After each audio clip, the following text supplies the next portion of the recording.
front of the Israeli School, Universal Practical Knowledge, the Philadelphia Division, here at 3226 Cheltenham Avenue in Philadelphia.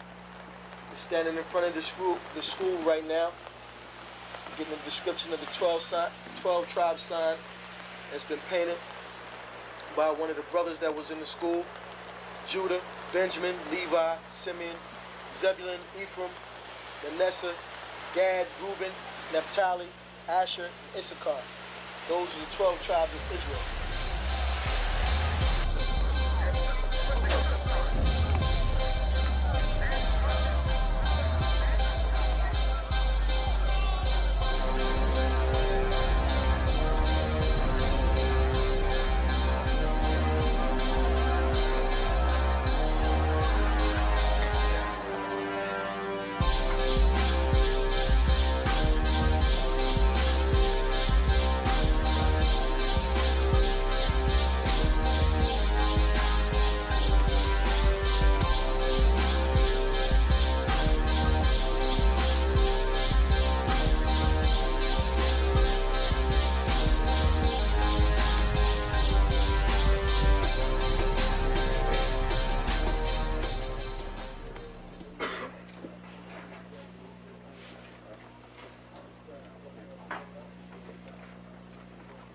Shalom. Shalom. You've been waiting for this day, so this day has finally come. A lot of you have been wondering where this knowledge that you've been hearing is coming from, and the powerful truth that you've been hearing, how this was established. Well, we finally were able to arrange for the priests to come down from New York and spend some time with us. And I'd like to introduce them if I can. These are some great brothers. We're very glad to have them with us. We want to make them feel as warm as possible, because this is their work and the extension of their work and what they've laid down some time ago. I'd like to introduce, first of all, priest and Sixth Shield General, 4th in command in the nation of Israel, Lahab. I'd like to salute this brother, Macho. Barak.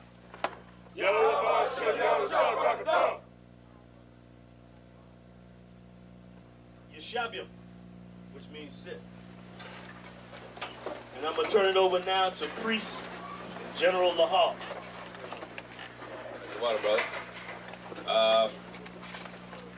I'd like to say this, starting off, we're very impressed at your school here, and we're very impressed to see that the brothers and sisters in Philadelphia think enough of the Most High and the Bible and the truth and your nationality to be a part of this, because most of the brothers and sisters are running from the truth.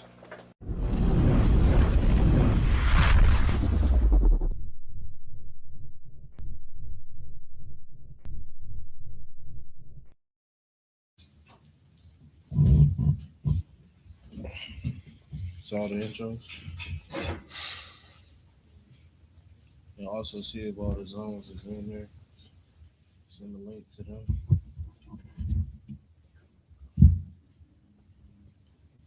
You mean everything to me because I know you mean everything to Christ. And Christ means everything to me. I called on the Lord. I said, that Father, this is real. Will you watch over them? Will you raise them up to be strong? I'm just a man with flesh. This is what you called for in your scriptures. You said they wore studs and fringes, they got it on. You said they will follow the law, they doing it. You said under Yahweh Shai they ought to love one another, and they doing it.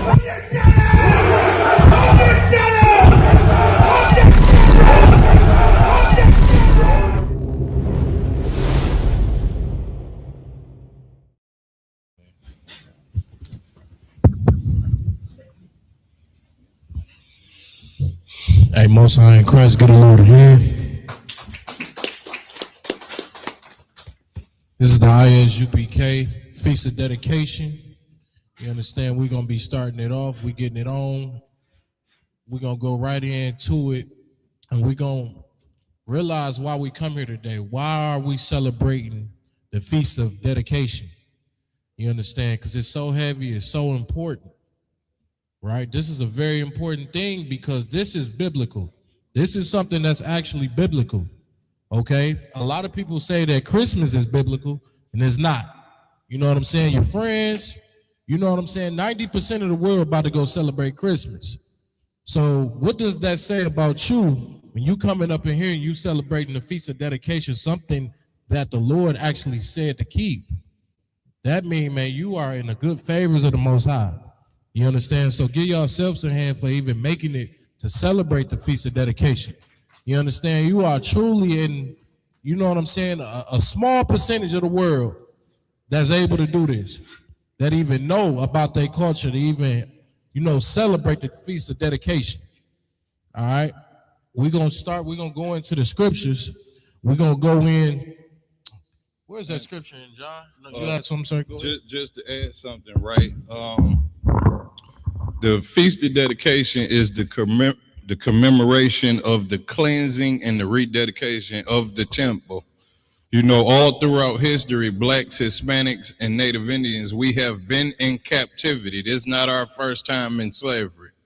We continue to be hard-headed and end up in situations like this, but history shows us how to get out of that position that we was in and that we are in right now. That's why it's so heavy that this feast day that we are commemorating. When you celebrate stuff like Christmas, all you do is further your captivity. So what we're breaking down is the commemoration and the cleansing of our temple.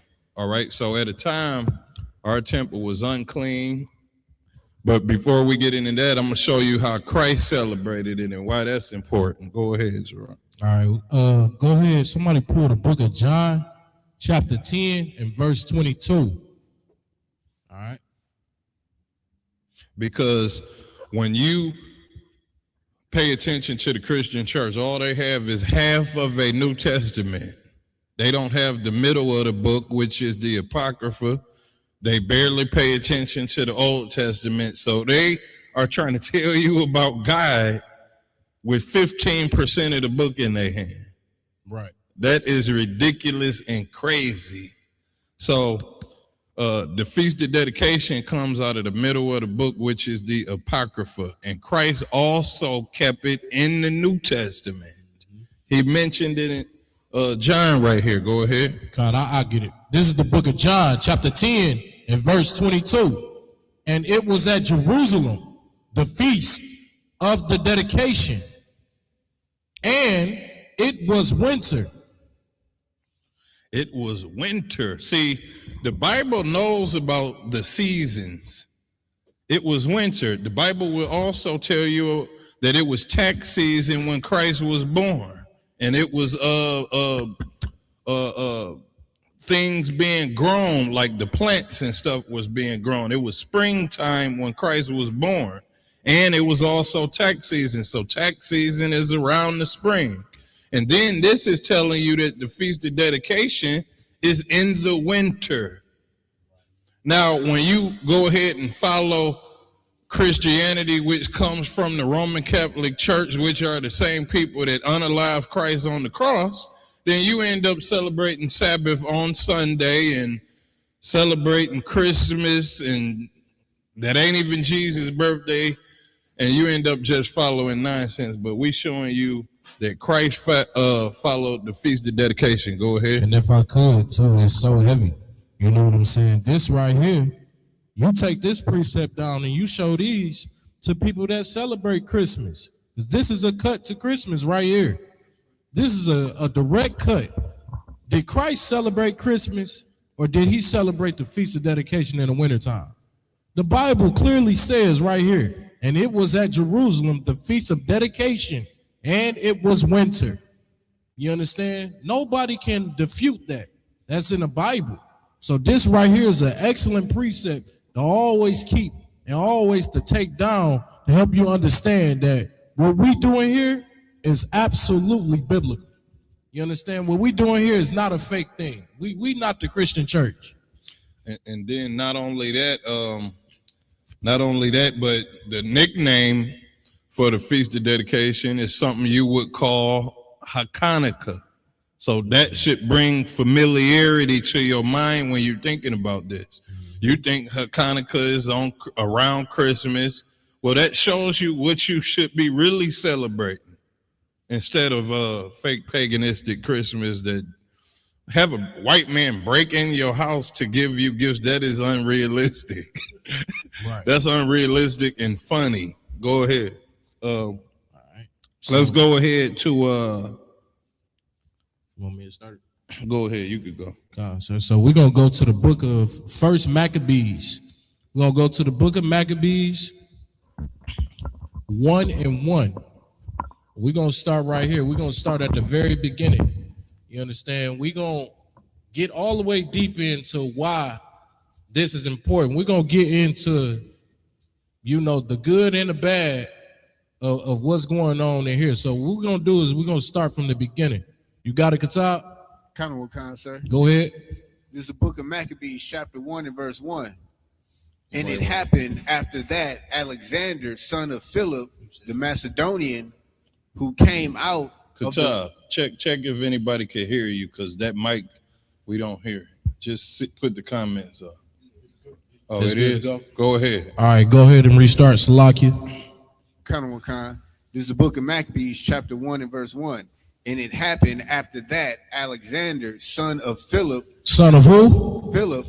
All right. Go ahead. The Macedonian. The Macedonian, right? So this right here is talking about Alexander. This talking about Alexander, right? Anybody familiar with Alexander the Greek? Anybody here familiar? Want to raise your hand? Yeah. So I'm gonna tell you something. This right here, I learned this in high school, actually. I had a class, and we learned about Alexander the Greek, right? But I'm going to tell you how, and this story is going to also explain to you how evil America is, because America glorifies Alexander the Greek. America called him Alexander the Great. This is how you know America is not aligned with the Bible, okay? America is a complete enemy to the Lord. You see what I'm saying? Because when I was going to school, our teachers made us say Alexander the Great. And they tried to make it seem like this was a good person. You know what I'm saying? A prestige person, a historical person, and the reason we should follow him, or, you know what I'm saying, pay attention to him. This is how you know in those schools, man, that we are slaves. Because they teaching us straight history about the oppressor. They're not teaching us real history. They're not teaching us a history about a black man. They're going to raise themselves up as the superheroes. So your oppressor, they look at Alexander the Greek as something great. The Bible look at him as an enemy. You know what I'm saying? Keep going, Katab. Kind of what kind. Who came out of the land of Chittim and smitten Darius, king of the Persians and Mede. This is what he did. He unalived Darius, the king of the Persians and the Medes. You know what I'm saying? That's over there in right now, the Persians and the Medes is Iran. Those are Iranian people. This man went over there and slew him, killed him.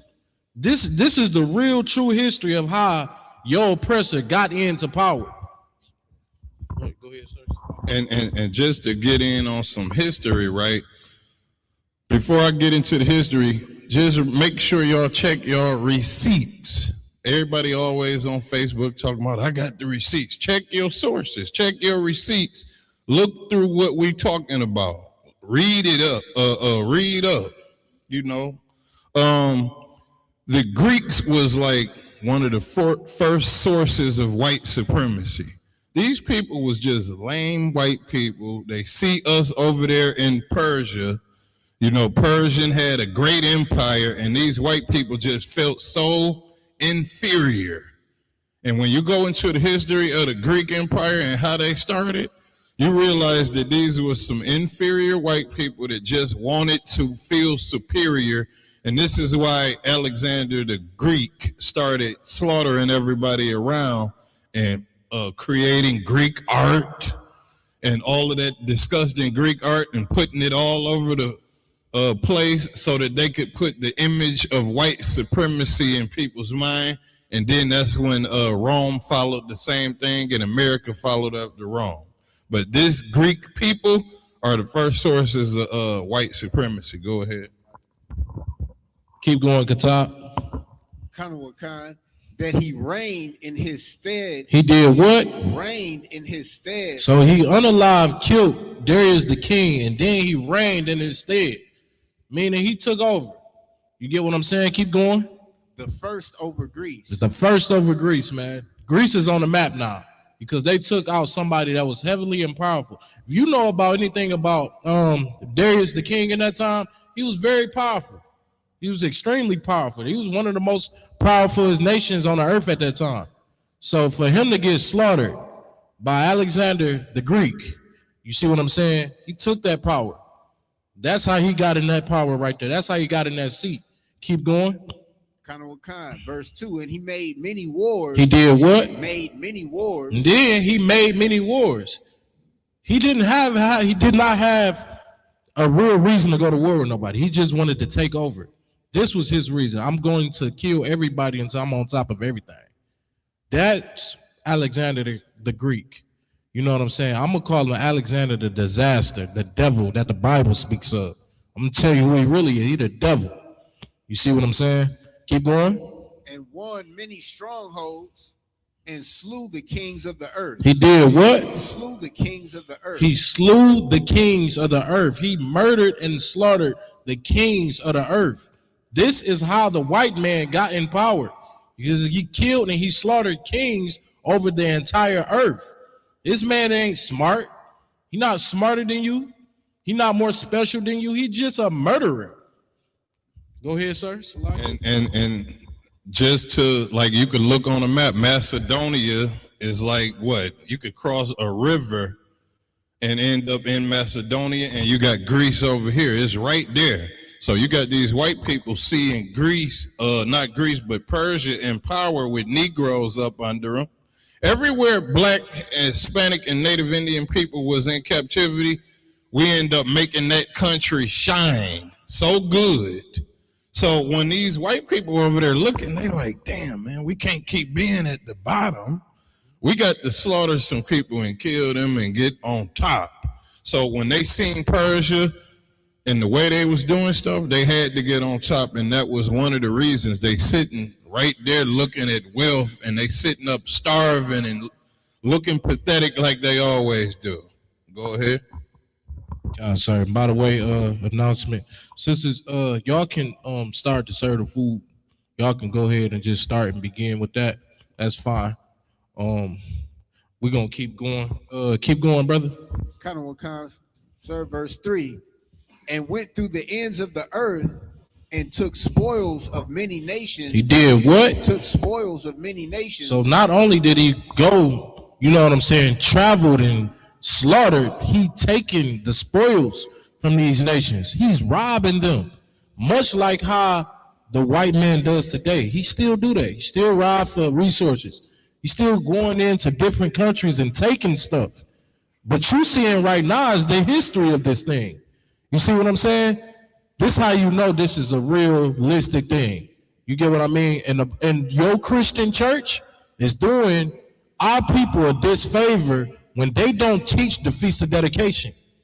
You doing our people a big disfavor because you're not explaining to them what needs to be told. You're not telling them the truth.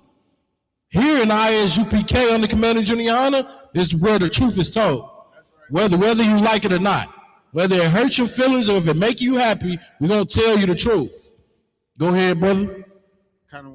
In so much that the earth was quiet before him. So, hold on, wait a minute. Hold on. Read that again, man. Verse 3. And went through the ends of the earth and took spoils of many nations, in so much that the earth was quiet before him. The earth was quiet before him. The white man, basically this, the white man did so much slaughtering, so much robbing, to the point where these nations was quiet before him, meaning what? They feared him. They was scared, you know what I'm saying, of the oppressor. You get what I'm saying? Much like in today's time. What did America do to Hiroshima? I don't even know how to explain. I don't even know how to say it. But y'all know what I'm talking about. When America dropped bombs on here, how you say it, Masha? Nagasaki and Hiroshima. When America decided to do that, what did they say? What did those nations over there say? They said, we give in, we give up, we quit. And this is exactly what Alexander the Greek was doing at that time to these nations. He was bullying them, he was big dogging them, taking their spoils, you understand, in so much that he made the earth quiet. Go ahead, sir, Salakia.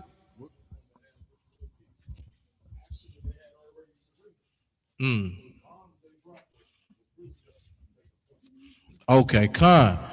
So correction, you know what I'm saying? That nation already has surrendered. Who was that, the Japanese? Yeah, the Japanese had already surrendered.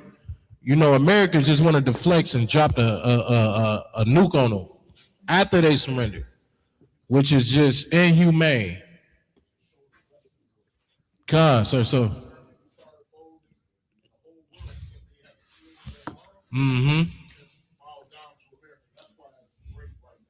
All right, that nuclear weapon and that nuclear power, when he dropped that down on the Japanese, was for the world to see. It was for the world to see so they can bow down to America. And they know not to go to war with America. Go ahead, sir. And then why did that even happen? Why do these things happen? Because the white man cannot take pain. Remember the lesson of Cain. Cain does not want nobody to unalive him like he unalives people. So when you unalive Cain, you getting 7 times the death coming back. So when they did do that bomb, they want to make sure nobody ever try to retaliate from them because they can't understand when someone unalives a white person. It's just so painful to them. But they got a lot of pain that's getting ready to come to them. But let's keep going. Go ahead, Qatar. Whereupon he was exalted and his heart was lifted up. So he did all of this whereupon he was exalted and his heart was lifted up. Alexander the Greek became famous for this. You understand? Alexander did so much murdering and so much killing that I had to study about him in school. That I had to learn about him in the 9th grade in my history class. That's how crazy that is. You understand? Keep going. Verse 4, and he gathered a mighty strong host and ruled over countries and nations and kings who became tributaries unto him. So look, now he's in full blown power. Now he damn near like a general now. You know what I'm saying? He got men up under him that's ruling countries. You know what I'm saying? Like that right there is some heavy power. And that's where he was at in the earth. That's how powerful this man was. That's how powerful his destruction was. And this also teaches you how your oppressor got into power. He got into power by war, making many wars, a lot of killing kings is how he got on top. Go ahead. Verse 5, and after these things he fell sick and perceived that he should die. After these things he fell sick and perceived that he should die. Alexander the Greek died at a young age. Anybody know how he died? Go ahead, Qatar. I believe he had AIDS, right? Or some sexual transmitted disease. He was so disgusting in the earth and having sex with anything that he wanted that it took him out the game. It took him away. It took him out the earth. This is how disgusting he is. And this should let that be a lesson to, brothers and sisters, when y'all decide to go switch over to the other side and y'all want to go grab an oppressor for, a woman or a husband. Then let that be a lesson to y'all how disgusting these people really are. Yes, sir. Go ahead. Verse 6. Wherefore he called his servants, such as were honorable and had been brought up with him from his youth, and parted King Salakia, and parted his kingdom among them while he was yet alive. And so on his deathbed, he parted his power amongst his men that he rose up. So while he about to get ready to go, he about to die, you understand, he passed his power down and say, these are the men that's going to take over these countries. These the people that's going to take over these portions, right? Go ahead. Verse 7, so Alexander reigned 12 years and then died. He reigned 12 years and then died. Go ahead. Verse 8, his servants bear rule, every one in his place. Go ahead. Verse 9, and after this, and after his death, they all put crowns upon themselves. They did what? Put crowns upon themselves. And what does a crown represent? Go ahead. Rulership, power, authority. You understand? You the man. That's what that represents. Go ahead. Let me add some extra in. Zarok had just mentioned that Alexander the Greek died from a sexual transmitted disease. Why is this important that he died from that? Because right now, blacks, Hispanics, and Native Indians follow stuff like Greek fraternities, where they do a lot of homosexual stuff in that Greek fraternity just to get credentials so that you could get a job and accelerate in this disgusting kingdom. So you got to pay attention to what you are following. And on top of that, not only did Alexander the Greek die from a sexual transmitted disease because he was LGBTQ, but Christ celebrated the Feast of Dedication, which was totally against Greek culture. Damn right. So when you celebrating Greek culture and you sitting up in college and you following that, you are following something that is against Christ. Damn right. Go ahead. That's heavy too.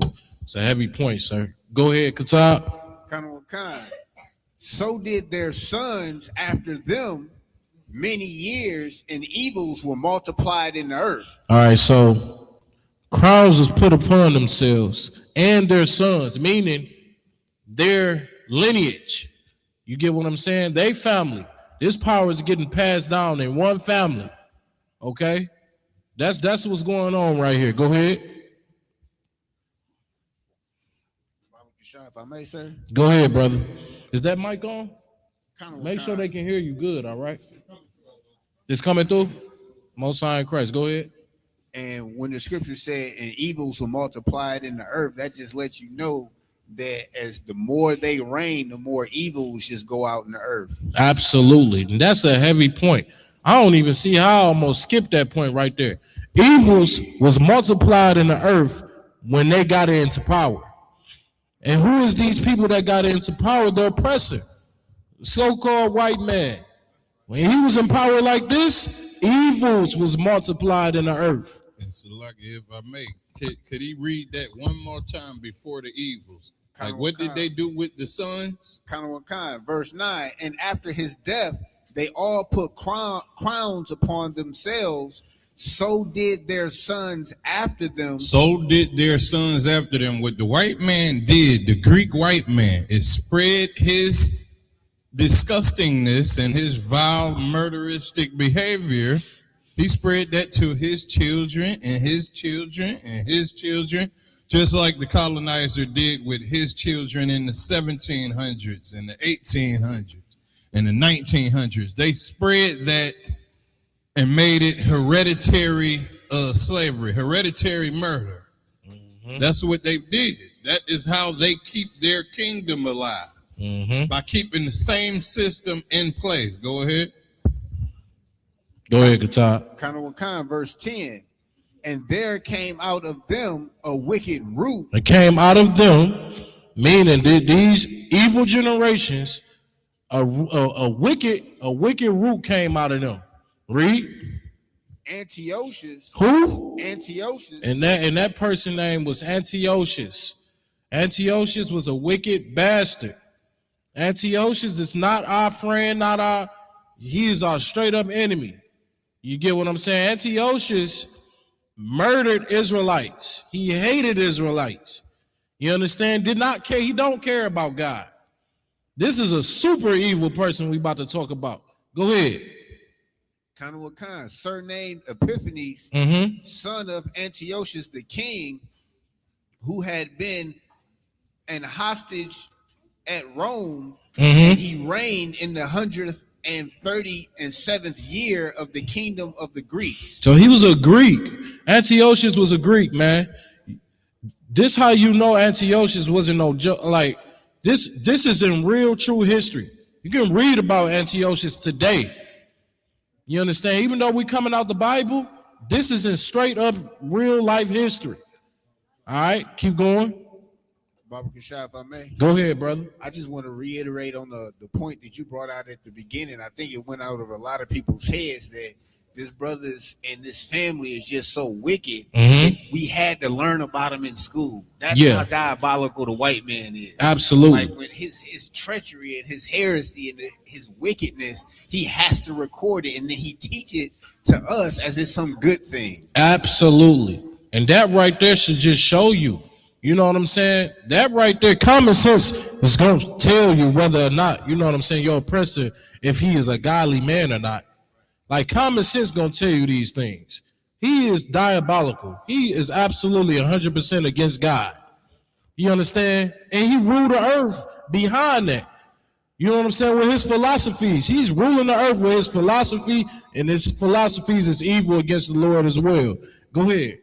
Khan, verse 11. In those days went there out of Israel wicked men. And in those times, it went out in our nation wicked men in Israel. Right? Read. Khan, who persuaded many. Who did what? Persuaded many. Who did that sound like today? Who is our influencers today? Who is very influential to the black communities today? Is it the Israelites? No. We not prominent in that. What it is them Christian pastors. That's right. You know what I'm saying? It's your government officials, your mayors. You get what I mean? People that got a big name in the earth. That's Israelites, but they work for the white man. That's who their boss is. And that's where it's coming down from. That's where the trickle-down effects come from. You understand? These are considered wicked men of Israel. Martin Luther King would have been considered a wicked man of Israel. Bishop T.D. Jakes is considered a wicked man of Israel. He's not somebody that's prominent and great. He just appears like it to American people. Because you've been so philosophized in your mind, you don't even know that you are being evil just by eating pork. Keep going. Khan, who persuaded many, saying, let us go and make a covenant with the heathen. Let us do what? Make a covenant with the heathen. So you got wicked ass Israelites saying, let us make a covenant with the heathen. Who does that today? Who say, let's all join together today? The Christian church. That's right. Your Christian pastor tell you God is all love. Even though you shot your mans in the head the other day, God is all love and he gonna forgive you. Like, come on, man. It's time to really wake up and really grasp this truth and hold on to it, because this right here is the only thing that's gonna save you in this lifetime and what's to come. Keep going. Khan, that are around about us, for since we departed from them, we have had much sorrow. Keep going. Verse 12. So this device pleased them well. Go ahead. Verse 13. Then certain of the people were so forward herein that they went to the king, who gave them license to do after the ordinances of the heathen. Now, what is this talking about in the scripture? Somebody break this down and get a real good understanding of what is this talking about. Read it again. Khan. Nice and loud, please, Baba Kasha. Khan, sir. Verse 13. Then certain of the people were so forward herein that they went to the king, who gave them license to do after the ordinances of the heathen. Now, what is this talking about? Gave them the due license. Go ahead, sir. Salakia.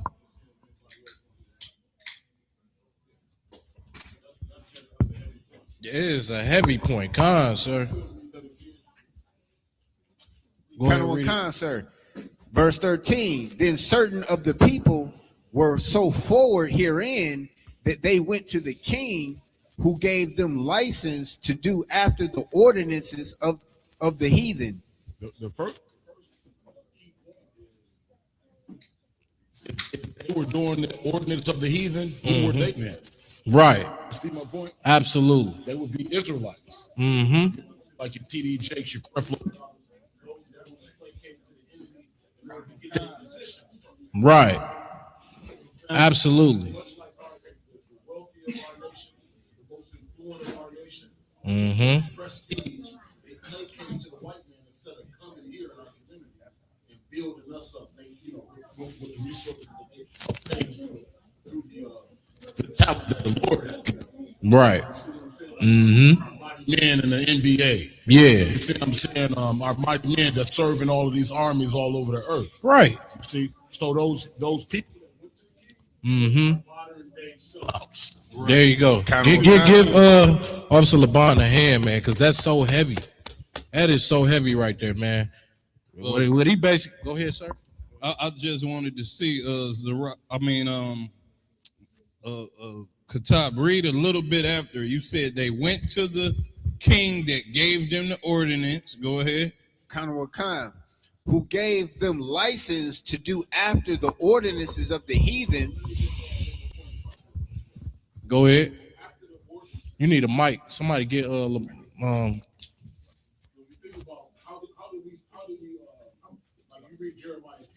the ordinance of the heathen. Mm-hmm. Right. So this ordinance was giving them charge to go throughout our community and preach all this other Right. There you go. That's why it's so heavy. Right. God. So much like when you encounter a Christian and they push you Christmas, despite it not being in the Bible, this is the day that we supposed to be celebrating. Right. Right. Absolutely.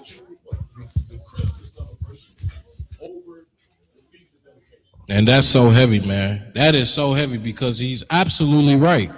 You understand? They go out and go get licenses, man, to do after the ordinance of the heathen. Why you think you hear when you go in the mall, you hearing all that Mariah Carey, all I want for Christmas is you? Why you think you hearing all these influences of black people now? They getting some of the most influential black people they can right now to promote what? Christmas. To do what? To get all of that money. This is the time of the year where they make the most money. Where America make the most money right now. Go ahead, sir. And then when you follow these customs, all you end up having is lack and scarcity. You don't never have what you want. Like he just said, that song said, all I want for Christmas, because she don't have nothing. She's going to keep wanting for Christmas. When you following these customs of the heathen, you are the person that's sitting up there begging and they giving you charity and throwing pieces of change at you because you're never going to get what you want. You're never going to increase in this kingdom by following after the people that really got money from robbing you. Mm-hmm. Go ahead. Damn right. Go ahead, Katab. Khan. Start at 14. He went to the king. Start at 14. Go 14, ahead. Whereupon they built a place of exercise at Jerusalem according to the customs of the heathen. Now, what is this talking about in the scriptures when it's saying that whereupon they built a place of exercise? That place of exercise is your arenas today. You know what I'm saying? Your sport arenas, football, basketball. I hate to break it to y'all. Y'all know I love basketball. But this was created by the heathen.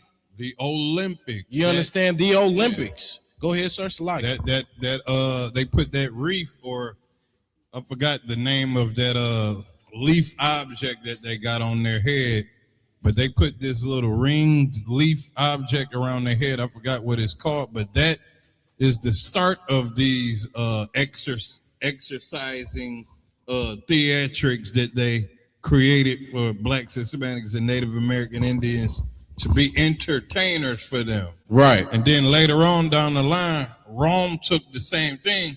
I've been watching Spartacus. Rome took the same thing, and they got these coliseums. Mm-hmm. And what did they have in them coliseums? Black people fighting lions and tigers and getting unalived for the mass public to see, for spectacle. Your death was spectacle. You think that them white people staring at you hanging from a tree was something? These white people back then in the Olympic times sat there and watched you step in that theater or that coliseum or that arena. Yeah. And they watched you alive and then they watched you die. They don't have a problem with seeing death. Go ahead. Right. So to bring it back to that point, in modern times today is your big football arenas, your big pro sports, you know what I'm saying, that you are equipped to, and you know America is just equipped to looking at. Well, this is where it came from. You understand? Those places of exercise, these things came from the Greek captivity. You understand? Go ahead. Colonel Wakan, verse 15, made themselves uncircumcised. They did what? Made themselves uncircumcised. Go ahead. And forsook the holy covenant. They did what? Forsook the holy covenant. Y'all wonder why we don't have NBA players that come in the truth? Y'all want to know why we don't have those big old stars that comes in the truth? Well, here's the reasons why. They forsook their holy covenant. You know what I'm saying? They began to make a covenant with the heathen. They worked with the white man directly. They worked with the oppressor directly. And never they'll look at us like we some peasants, if anything. You understand? This school ain't filled up with, you know what I'm saying, LeBron Jameses and Michael Jordans for a reason. All right, go ahead. And joined themselves to the heathen and were sold to do mischief. And they were sold to do mischief. That's all the entertainment industry is about. It ain't about uplifting a black man. It's just about the entertainment of the world. It's to keep you distracted from your actual oppression that you're actually going through. That's an actual thing. They keep these sport arenas and they keep these things so we'll be occupied. They call it bread and circus. Look up that term, bread and circus. Go ahead, sir. Just like you. Go ahead, Qatar, read it. Colonel Wakan, sir. Verse 15, and made themselves uncircumcised and forsook the holy covenant. Mm-hmm. So meaning not a part of Israel. Right. After uncircumcised. And forsook the holy covenant. Because you don't put it back on it. Right. So like if I'm back. Right. So when it says made them uncircumcised, it's not talking about they found the foreskin and put it back on. How did they make themselves uncircumcised? Because they behave like heathens, that they behave like people that was never circumcised, that never had that covenant in the first place. That's what that means. Then what did they do? They went throughout the earth and sold what? Read the next part. Colonel Khan, and forsook the holy covenant and joined themselves to the heathen and were sold to do mischief. And were sold to do mischief. Gave them a purse, right? They Throughout the earth and promote a thing that was unclean throughout our nation. that's like COINTELPRO. Just like you see the rappers, and like think about whenever a rapper asks a question about, how an innocent black man was unalived in the hood. I don't even speak on that. And they have nothing to do with the issues that take place in the black community. They have been. Read that last part again, Qatar. Colonel Khan, Shalakia. About the mischief. And were sold to do mischief. So they defiled the covenant, turned their back on Israel, and went throughout the earth to sow mischief amongst us, influence us to do things that was against the government. That's what that is.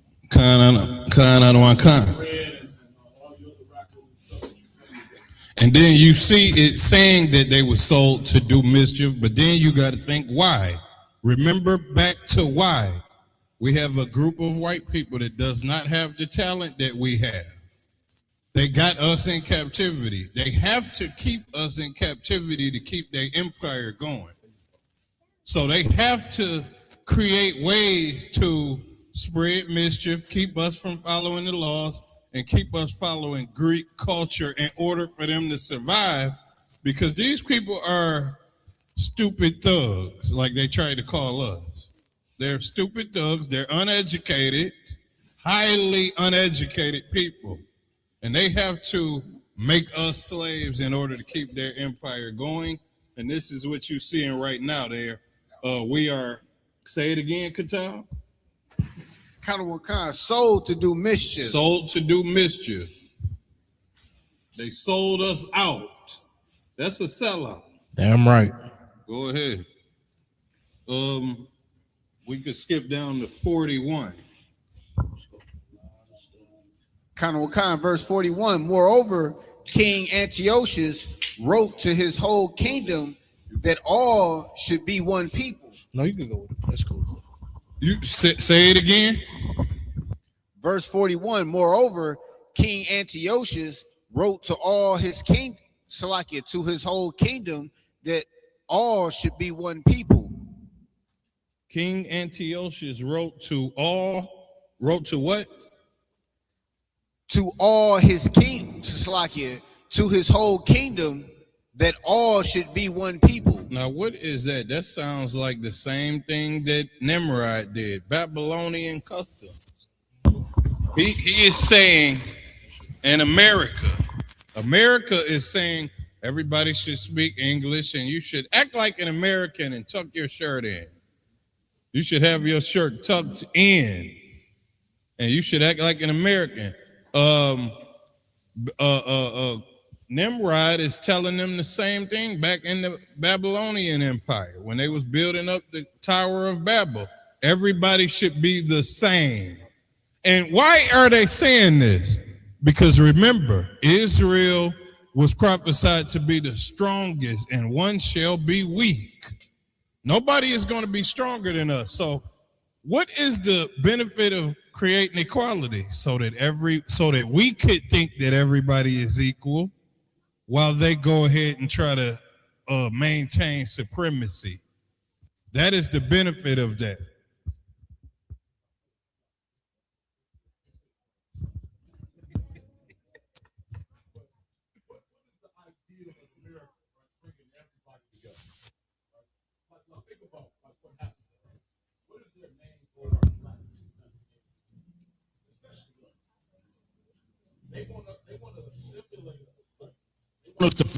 Everything that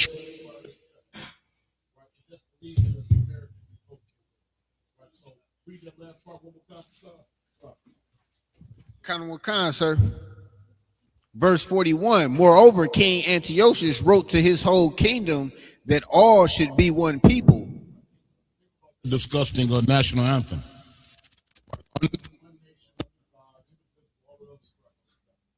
That is the whole idea of America.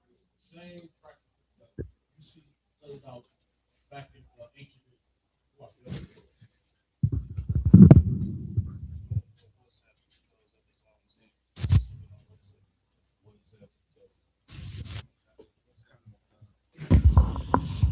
All right, where we at?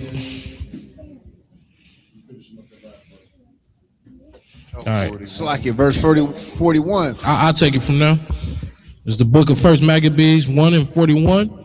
Moreover, King Antiochus wrote to his whole kingdom that all should be one people. So now we done went through a whole decree. They've been, colonizing us, and now they are saying everybody should be one people. They got people from everywhere in Greece. Everybody is following Greek culture.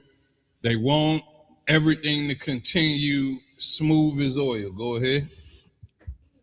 Verse 42. And everyone should leave his laws. Everyone should leave his laws. These white people want you to leave your culture. They don't have a culture. So when they come in, they turn your tacos into Taco Bell. They turn your Jamaican food to some nasty stuff that they consider Jamaican food. They take your laws and start putting LGBT and all this other crap inside of it, and before you know it, you are lawless like them because misery loves company. They don't have laws, so they want to make you lawless as well so that you can relate to them. I'm a devil. I need you to be a devil. Go ahead. So all the heathen agreed according to the commandment of the king. All the heathen agreed. They were on one accord with being wicked and disgusting. Go ahead. Yea, many also of the Israelites consented to his religion. And that is crazy right there. Many also of the Israelites consented to his religion. We are like sheep led to the slaughter, like Christ always said. We are like sheep led to the slaughter. When a sheep follows into the slaughterhouse, they see all type of other sheep getting slaughtered, and they be like, all right, I'm going straight in the slaughterhouse to get killed. And they don't see nothing wrong with it. We watch these entertainers. We watch people on TV never be successful at selling drugs, on fictional movies that never successful, and we go ahead and sell drugs anyway. Right. Like you can't even get a fairy tale movie to tell you, yeah, you're going to be successful at selling drugs. Every drug dealing movie, they get locked up, and somewhere along the way, it's a nigga coming up with another way of how he think he could do it better. We love following wickedness. Man. See, it's easy to follow wickedness, but it's hard to stand in the truth. The Lord wants you to do this the hard way. He don't want you to do it the easy way. Right. The easy way is just doing what the hell you want to do and following anything that fits your fancy. Go ahead. And if I could too, sir, you know what I'm saying? This also shows you the Israelites, when they consented to his religion, that shows you right there that these Israelites were serving other gods of the heathen. What they considered God, the Israelites considered God. You see what I'm saying? Much like how today, the many gods that we serve, the religions that we follow now, is watered down as religion called Christianity that a lot of our people follow today. You get what I'm saying? That was the same thing that was going on then. So what do that tell you about the Israelites that went against this stuff? Much like how we do today. You understand? That this is our history. This is our people. You get what I'm saying? So in this time, you can only imagine. The scriptures is always tell you the prophet spirit is subjected to the prophets. You understand? So in this time, it was just wartime. And we're going to get into it, right? And it said, and sacrifice unto idols and profane the Sabbath. All right, so in that time, they were sacrificing unto idols and profane the Sabbath, much like how we do today. You understand? For the king had sent letters by messengers unto Jerusalem and the cities of Judah, that they should follow the strange laws of the land. Okay, so these messengers had sent this into the land of Judah. And they basically saying we need to follow these laws, follow their laws. Forget the laws that we got established. That's our culture. We need to go ahead and just follow the heathen. Go ahead, Michelle, you got something? Make sure that mic is on. They can hear you real good. All right. That's one of those constant. Oh, make sure that mic on. That's one of those. Yes, that's. Here, try this. That's one of those things that's used today. That's used today. We ought to just. You have to follow the laws of the land. If a Christian will jump up with that nonsense in a damn minute, if you tell them about multiple wives, you have to follow the laws of the land. If you tell them about keeping the Sabbath, you have to follow the laws of the land. If you tell them you're not supposed to keep Christmas, you have to follow the laws of the land. That's garbage back then, and it's still garbage today, I believe. Damn right. That's heavy. And so, like, if I may, another thing you want to think is people are not necessarily following the laws of the land. They are running away from death. The Bible says, fear not him which is able to kill the body. Fear not him that's able to kill the body, but not able to kill the soul. So instead of enduring harsh pain, like the brothers in the Maccabees that got their limbs removed for not eating pork, instead of enduring harsh pain, they'll just go ahead and break God's laws. You know, just break them laws and follow Christmas and all of that nonsense that the Greeks want us to follow. No, the Lord got power over life and death. Why don't you just follow Christ, follow the Most High in Christ until you are looking at them right in the eyes? Why don't you follow them? Even if they threaten to take your limbs off. I don't think a lot of people can do what they did in Maccabees, but we have to. If they threaten to take your life, you might have to. Are you going to eat pork or live? Eat pork and live, or reject it and die? That's really what I was saying. Go ahead. When the book of First Maccabees, chapter 1 and verse 45, and forbid burnt offerings and sacrifice and drink offerings in the temple, and that they should profane the Sabbaths and festival days. All right, so what that is talking about is basically us forgetting, you know what I'm saying, our laws, profane the Sabbath, and our feast days, meaning like treat it like it's nothing. You know what I mean? That they saying to go against these things. Go ahead, Qatar.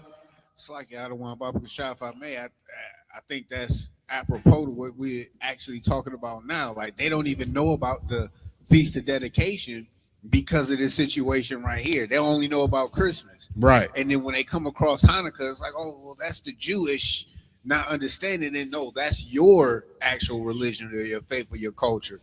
Right. Like that is so heavy, man. This is why the Feast of Dedication, this is why it's important to learn it. Because you will understand how we got to this point today. You will understand a lot. How we jump from history to history, we don't know what the hell going on. How we go from just slavery and just up to now. Like, no, it's a big part. That big part and that big chunk that was missing. There's a lot of this history right now today that we're learning about. Go ahead. Verse 40, we had 44 out of one. It's like 45. 46. So like it, and pollute the sanctuary and holy people. And they was polluting the sanctuary and holy people.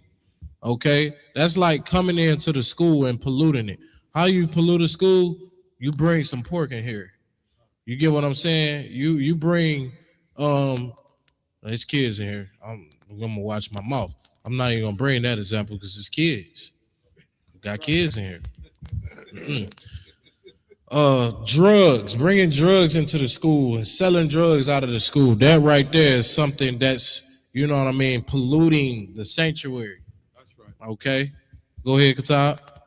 I think another perfect example would be like when the Christian church have trunk or treat trying to celebrate Halloween, and they bring a Christmas tree in the sanctuary trying to celebrate Christmas. Exactly. The sanctuary. Exactly. Keep reading. Verse 47. Set up altars and groves and chapels of idols and and sacrifice swine's flesh and unclean beef. This is what they was doing in the temple, man. You know how disrespectful this is? You understand the disrespect like that's going on. Like our people, first off, just got slaughtered, got taken over by Antiochus. He decided his power wasn't powerful enough. He already then took over Egypt. He already then slew Ptolemy and took over Egypt. He said, man, let me come for the Israelites now. You see what I'm saying? Just went in there, start killing our people, start murdering our people. Men, women, children, just going crazy, killing them. You understand? And then not on top of that, you controlling their minds. You telling them to forget their culture. You telling them to forget everything that y'all stand on. Start to celebrate and pollute the Sabbath. Come in y'all sanctuaries and go ahead and bring some swine flesh in there. Go ahead and eat that up. And this is very disrespectful. You understand? The disrespect is just crazy. Keep going. Verse 48, that they should also leave their children uncircumcised and make their souls abominable with all manner of uncleanness and profanation. Keep going. Kind of verse 49. To the end they might forget the law. So hold on. To the end they might do what? Forget the law. And that's what's going on now. To the end that they might forget their law. Man, please tell me that blacks, Hispanics, and Native Indians today, they know the law. That they know the law, statutes, and commandments today. No, they don't. You understand? And if you do know the law today, it's because the Lord wanted you to know today. You understand? Like our people is asleep out there. Our people is the walking dead out there right now. Straight up and down. So with that being said, this is how we got to this point. We got to this point by mass destruction out of this world. Mass destruction out of this world all the way to the point where you don't even know nothing about God no more. You don't know none of the laws no more. Keep going. Verse 49, to the end they might forget the law and change all the ordinances. And do what? Change all the ordinances. Did that not happen to black people? Did that not happen? That don't sound like us. That don't sound like our ordinance then got changed. We celebrate Christmas. We celebrate birthdays. We celebrate Thanksgiving. We celebrate Easter. None of this shit is our culture. None of this stuff is nothing that we made up. All this come from the heathen. And guess what? Go ahead, None sir. of it is in the Bible. None of it is in the Bible that we reading out of that's telling us that they got rid of everything that was in the Bible. The Bible is telling us how they tried to get rid of everything that's in the Bible. And now we're looking at ourselves and wondering why we're celebrating Christmas, why we're celebrating Halloween with skeletons and dead bodies. They say we are a cult because we got certain unfamiliar clothing that they see, but what are the skeletons doing in your backyard with RIP on there and the blood all over your house on Halloween? You're in a cult. You're satanic. And we're following these customs because these Greek and white people, they wanted to go against the Bible. They looked at these laws and didn't see nothing righteousness inside of it, and according to them. And that's what we're following today. Damn right. Keep going. Verse 50, and whosoever would not do according to the commandment of the king, he said should die. Salaki, he said he should die. Now he said, whosoever don't follow the commandment of the king, they deserve death. So when we go out there, right, when we get to teaching on the street, them people be looking at us crazy. They be looking at us like we out of our minds. We deserve to get locked up. We do not deserve to be talking out here and saying all these things. In their mind, they thinking we preaching hate. They think we teach hate because we come out there and get to really telling the truth about this world. And guess what? Donald Trump just put in the news, Michelle just pulled it out the other day. They say that if you are doing anything anti-Christianity today, if you're doing something that violates modern Christianity, you are a terrorist. They call us a terrorist organization on the Southern Poverty Law Center. Come on now. Because we follow what we follow, which is the Bible that you have in your United States. Come on now. But you are too stupid and you can't box with God. Mm-hmm. See, you have the Bible that have the truth in your stupid country that we follow. Mm-hmm. Now, if you were smart enough, you would have got rid of the Bible a long time ago, but it's too late. Your kingdom is over with, white devil. Damn right. Go ahead. I'm going to tell you something, too. It may seem like we ain't getting paid attention to. That white man is watching us. Let me really help y'all out. Hey, they really watching us. They really want to hurt us. Like, let me just take the friendliness off it. They want to kill us. Let me just keep it real with you. Because of what we say out there and what we teach, they hate it. They hate that we exist. They hate when we go to camp. They hate when we teaching about God. You understand what I'm saying? Because it's really putting that thought out there into this world for real. We really waking up blacks, Hispanics, and Native Indians for real. You get what I'm saying? Keep going, Qatar. Verse 51. In the self same manner, wrote to he to his whole kingdom and appointed overseers over all the people, commanding the cities of Judah to sacrifice. Say it again. The cities of Judah. No, from the top. Verse 51. In the self same manner. The self same manner. Go ahead. Wrote he to his whole kingdom and appointed overseers. He appointed overseers. Go ahead. Over all the people, commanding the cities of Judah to sacrifice city by city. Keep going. Verse 52. Then many of the people were gathered unto them, to wit, every one that forsook the law, and so they committed evils in the land. They did what? And so they committed evils in the land. They committed evils in the land, man. They start going against their power. They start going against the Lord. You get what I'm saying? Like they start actually giving in to their oppressor. You see what I'm saying? And that right there caused mass destruction for our people. That right there is the reason why a lot of us Israelites don't know that we Israelites. This is the real reason why we got to go out there and fight our people more than we got to fight the white man when we bring up the truth. They telling us we ain't no damn You got Israelites telling Israelites we ain't no damn Israelites. That's the fight we got to go against for real. You understand? But nobody argues with converted Jews.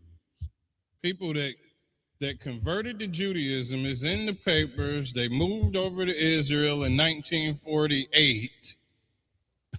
Recently, like damn near around Jim Crow, they moved over there. And then you don't argue with them. Come on now, go ahead.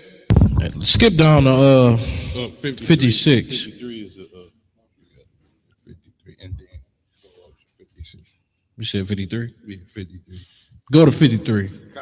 Verse 53. And drove the Israelites into secret places, even wheresoever they could could flee for succor. Free for what? Succor. Look up, give me the definition of that word. Because what they were doing is trying to get us to sacrifice and do this and do that. But these Israelites fled. Go ahead. Spell that word out when you give me the definition too. Come on, 1 second. And then we're going to go to 56 after this. The definition of the word succor. You see.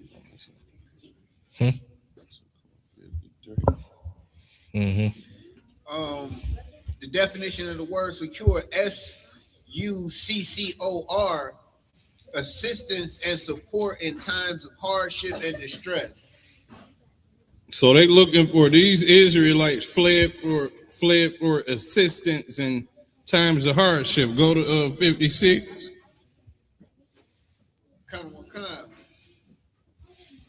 verse 56. And when they had rent in pieces the books of the law, which they found, they burnt them with fire. And they set our books on fire. You understand what I'm saying? That's taking the Bible, the law, statutes, and commandments for blacks, Hispanics, and Native Indians only. They took that, ripped it up, set it on fire. You get what I'm saying? This is how evil and disgusting, you know what I mean, these nations of people was that was over us. What I'm really trying to help people understand, this how evil Antiochus was. When it's talking about evils being multiplied in the earth, this is what it's talking about. This is what it's talking about, to this level and degree of hatred and evilness. Oh, keep going. Salaki, Kazak, where you at? What chapter you was in? Chapter 1 and verse 1, verse you were supposed to go to 56. 54. We read. We went over there, so we got to go to 2 and 27.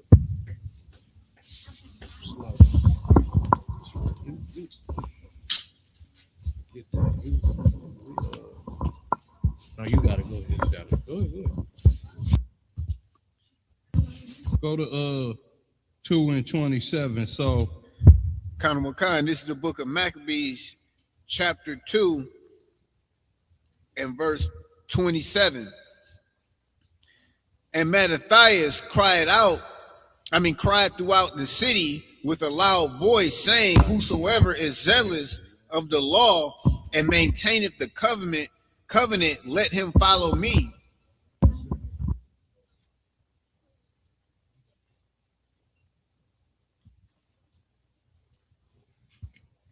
say it again. Khan, verse 27. And Mattathias cried throughout the city with a loud voice, saying, whosoever is zealous of the law and maintaineth the covenant, let him follow me. So now Mattathias is basically riling up the Israelites. Whoever want to keep these laws, man, follow me. Whoever want to follow the Lord, follow me. You know, our people been dealing with enough of these heathens' rules and breaking the Lord's laws. So go to first, keep reading a little bit and let's see what it says. Verse 28. So he and his sons fled into the mountains and left all that ever they had in the city. Verse 29. Now this is heavy. He and his sons fled into the mountains. Where do we know about that at? The Israelites fled into the mountains. They went to Africa to hide amongst dark-skinned people away from these Greek people because they were getting oppressed in Greece. So now they fled into the mountains. Go ahead. Khan. And when Christ, just another part, when Christ said flee into the mountains in the New Testament, this is because it was a common thing for us to flee into the mountains. We living over here in Jerusalem, it get hot. People want to deal with us and put us in captivity. We flee to the mountains and hide amongst these Africans. And we get out of harm's way. Then we come back. So it was always a trail to go straight to the go straight to Africa or Egypt somewhere. Christ did it. Joseph, Christ's father, Joseph and Mary, they fled to the mountains when Herod was trying to unalive him. And Christ told us to do the same thing if the desecration and desolation would happen at that time, like in Rome. When the people get to unaliving us in Rome, he told us to flee to the mountains. This was a constant path of travel that we would always do to escape persecution. Go ahead. Verse 29. Then many that sought after justice and judgment went down into the wilderness to dwell there. And many that sought after what? Justice and judgment. Justice and judgment. They fled in the wilderness. All right. Go ahead to keep going. Khan. Verse 30, both they and their children and their wives and their cattle, because afflictions increase sore upon them. And they took their cattle, their wives, they took every possession that they owned into the wilderness because the afflictions were sore. We just read about it. Greece was telling us you can't hold no feast days. They cooking, wanted us to cook pork in the damn temple, slaughtering our brothers and sisters, doing all kind of wickedness, and just expecting us to just sit up there and accept it. And the Bible says, fear the creator, not the created. Don't fear the person that is created by God. Fear the creator. And instead, we feared the created. We feared the disgusting created, the vessels of wrath fitted for destruction. We feared the person that's right in our face. Instead of fearing God that we can't see, we fear the person that we could see. The person that we can't see is always doing something good for us when we follow him. The person that we can see does nothing for us when we follow them. Think about that. You follow the white man, you do everything he's saying, he does nothing for you. You follow God that you can't see, and he does everything for you. That is the problem. Go ahead. Verse 31, now when it was told the king's servants and the host that there was at Jerusalem in the city of David that certain men who had broken the king's commandment. When it was told that it was certain men of the city of David that broke in the king's commandments, go ahead. We're going down into the secret places. We're going down into the secret places. What were they secret to? Secret to damn white people. They not meant for you to know. You don't need to know where we going and who we dealing with and who we talking to. Black business is not your business. You don't have to stick your pointy nose in everything that we do. So that is right there that's telling you the Lord don't want us integrating with these people. It's secret places that we supposed to have. Not places of public and the white man can come in there whenever he wants to. We need to be integrated and separated. And when it was told that we was in these secret places, go ahead.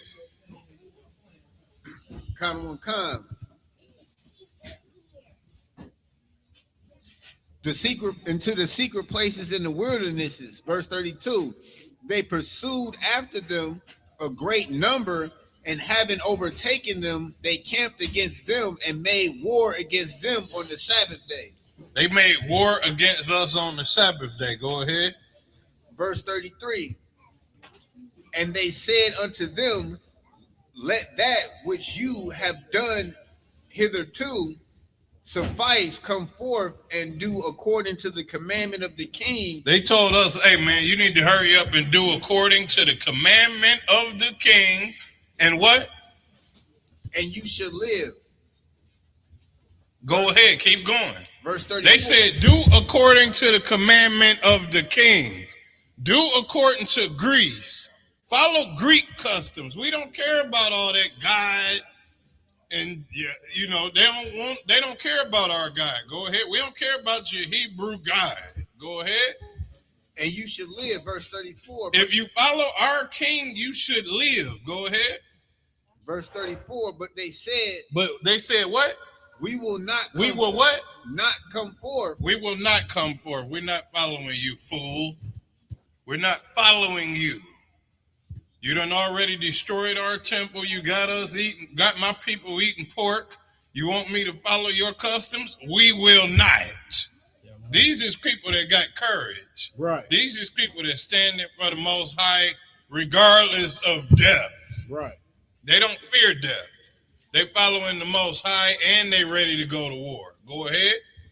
Neither will we do the king's commandment to Neither will we listen to your ugly king.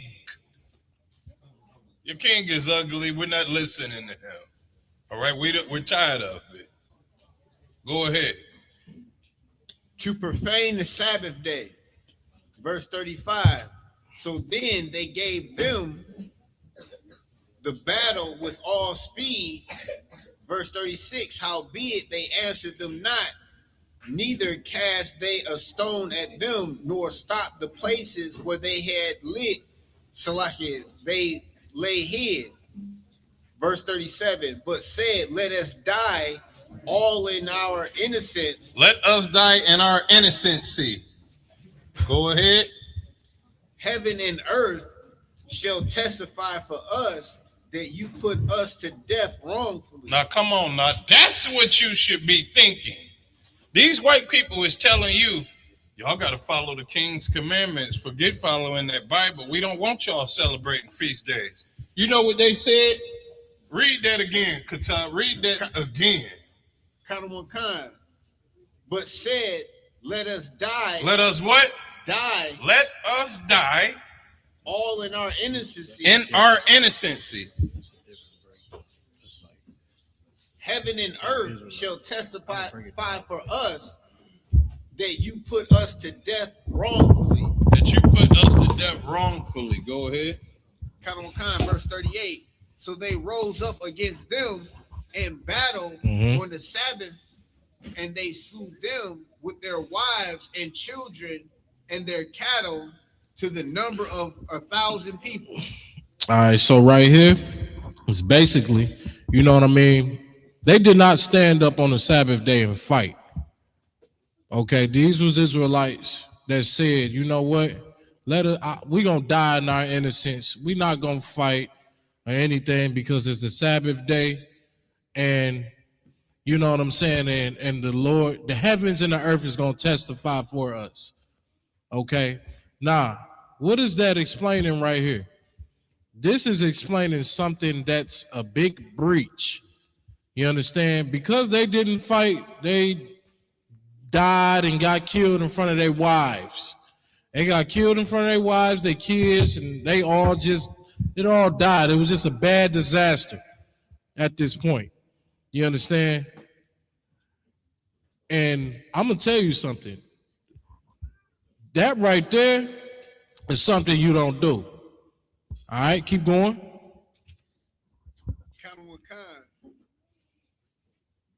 Verse. Go ahead, brother. Where you at? Verse 47. They pursued them. They pursued also after the proud men. Come on, keep talking. They was basically go to 49. Like some verse 49.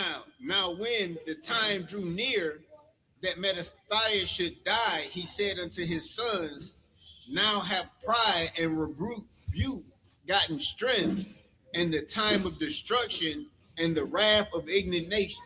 Keep going. Verse 50. Now therefore, my sons, be ye zealous for the law. Do what? Be ye zealous for the law. Do what? Be ye zealous for the law. Read. And give your lives for the covenant of your fathers. That's what you give your life for the covenants of your fathers. You understand? For the Most High in Christ. You know what I mean? If you're going to die, man, you better go down fighting. You understand? You don't go down and you just sit there and you just say you're going to die because it's the Sabbath day. You're going to sit there and die and get your family killed and all that. Okay? Just much like how these fake Israelites, you know what they do on the Sabbath? Nothing. They don't go out. They don't do nothing. They be in the house with cold food with their families, starving them to death. Eating cold pizza. Eating cold pizza. You understand? This is how you know we are built different. You understand? That right there is weakness. And that's something that's unacceptable to the Lord. This is why it should only be one group. This is why it should only be one school. And it is one school. The rest of them is just placating, playing too much. Go ahead, cause I need a mic.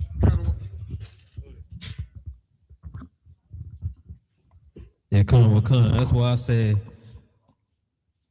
Barakatah Yahweh Shai for Commander Junior Hunter and the ISUPK, because we can protect our families on the Sabbath day. Damn right. You know what I mean? You got these other fake Israelite groups that can't even stop a burglar from coming in their house because it's the Sabbath. On the Saturday, you got to sit there and watch them take all your goods. Right. You know what I mean? Salakia. Most High in Christ, man. Definitely all of the Lord, brother. Most definitely. Go ahead. Verse 51. Call to remembrance what acts our fathers did in their time, so shall ye receive great honor and everlasting name. Verse 52. Was not Abraham found faithful and to nation, and it was imputed unto him for righteousness? You gotta heal reader. He's reading. Verse 53. Let's skip down to chapter 4, verse 40. Chapter 4, verse 15. Khan, this is the book of First Maccabees, chapter 4 and verse 15. Howbeit, all the hindmost of them were slain with the sword, for they pursued them unto Gezerah and unto the plains of Idumea and Izotus and Imanea, so that there were slain of them upon 3,000 men. All right, give me 1 second. Go to verse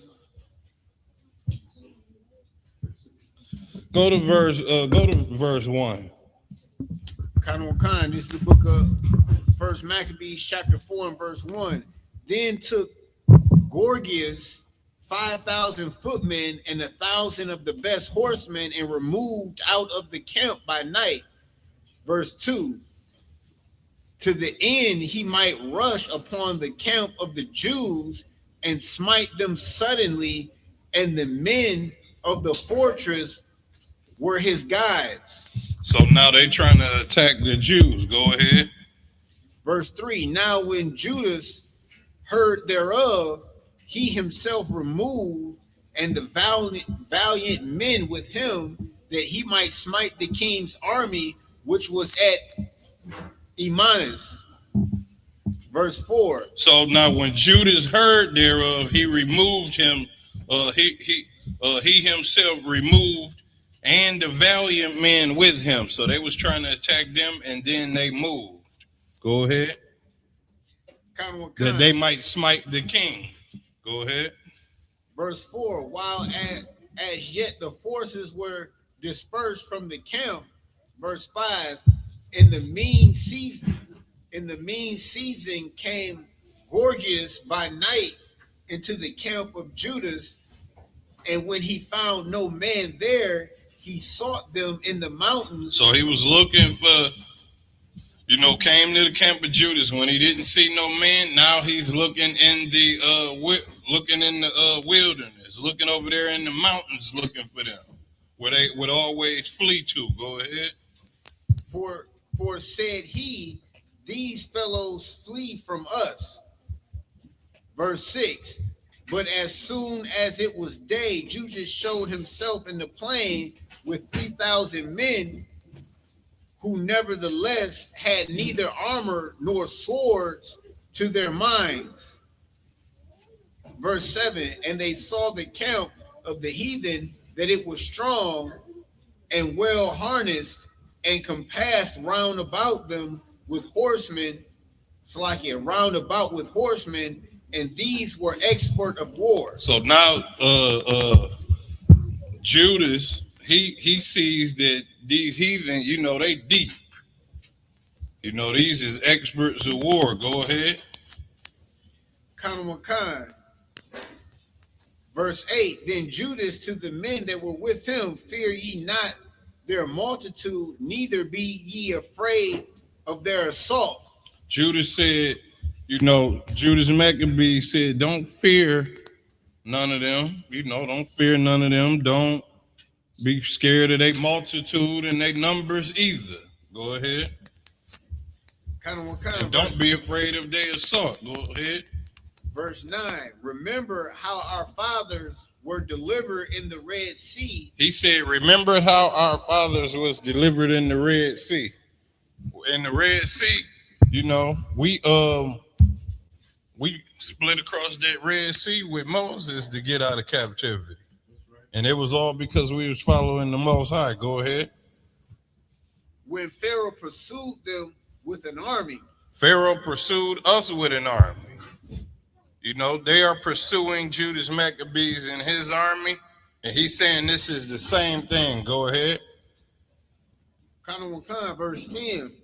Now therefore, let us cry unto the heavens, if peradventure the Lord will have mercy upon us and remember the covenant of our fathers and destroy this host before our face. Let us pray to the Most High so that the Most High can destroy these people, man, and hopefully he have some mercy on us and destroy our enemies right before our face. That's what he's saying. He got his army with him.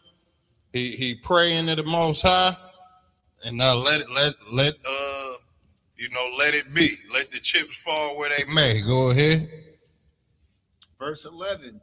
That so all the heathen may know that there is one who delivereth and saveth Israel. That all the heathen know that it is one delivereth and save Israel. Go ahead. Verse 12. Then the strangers lift up their eyes and saw them coming over against them. Verse 13. Wherefore they went out of the camp to Bethel to battle. Like you.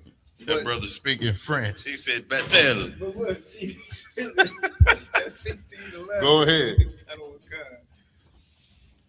But they that were with Judas sounded their trumpets. They that were with Judas sounded their trumpets. They warning Israel, letting them know we finna go to war. Go ahead.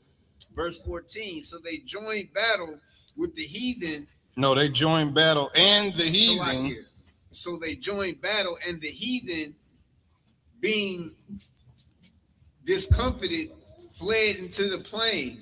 So when they got into that battle, they discomforted the heathens. The heathens were not comfortable. They put a good beating on them and made them flee. Made them, what is that they say in the war? Retreat. Made them retreat. Go ahead. Verse 15, howbeit all the hindmost of them were slain with the sword, for they pursued them unto Gaza. The hindmost. What is the hindmost? The people that were at the end. They were fleeing, and then the people that were at the end got killed because Judas Maccabee and his soldiers fled after them and killed the people that was running as they were running. Oh, y'all ain't going nowhere. We finna take all of y'all out that's running, that can't run. Go ahead. For they pursued them unto Gaza and unto the plains of Idumea. They pursued them unto Gaza and unto the plains of Idumea. Idumea is the land of the Idumeans, aka the white man. Go ahead. And Azotus and Amnea, so that they were slain of them upon 3,000 men. So they end up slaying 3,000 men. They took out 3,000 white devils. Go ahead. Verse 16. This done, Judas returned again with his host from pursuing them. Verse 17, and said to his people, be not greedy of the spoils, inasmuch as there is a battle before us. Hold on, say that again. Verse 17, and said to the people, be not greedy of the spoils, inasmuch as there is a battle before us. Don't be greedy with the spoil that's before us, because we got other battles coming up. That's what he's saying. Go ahead.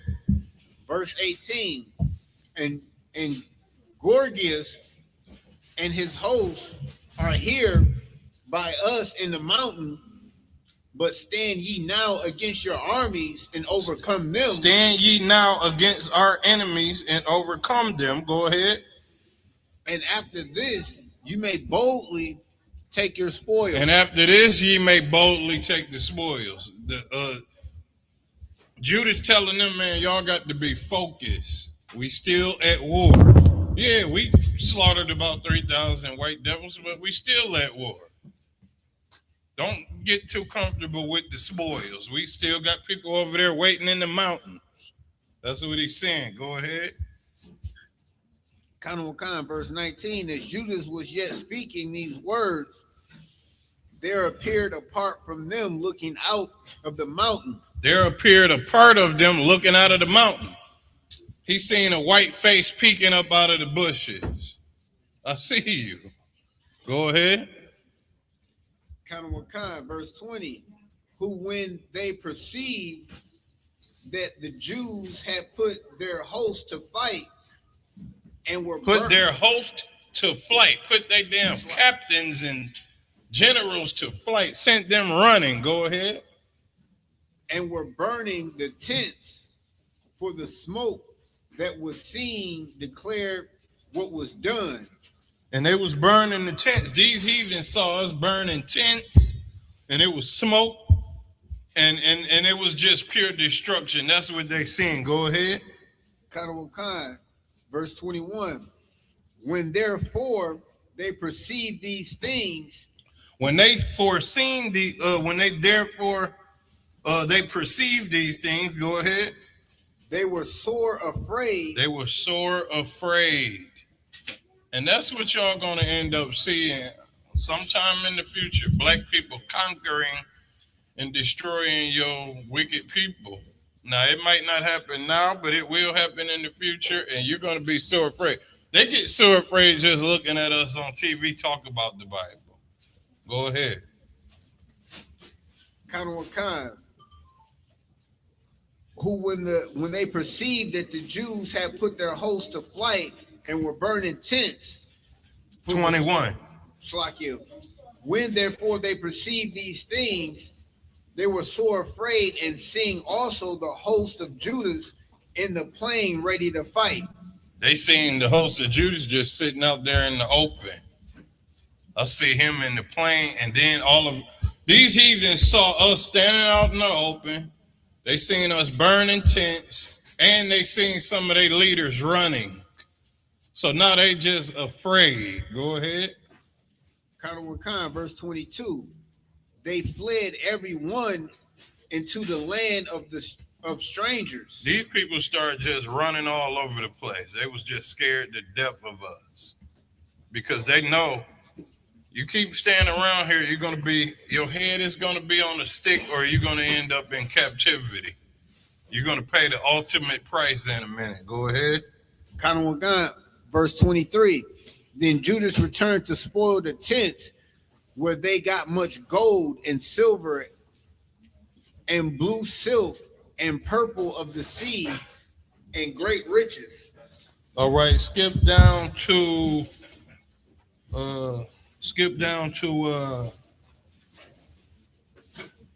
44. Khan, verse 44.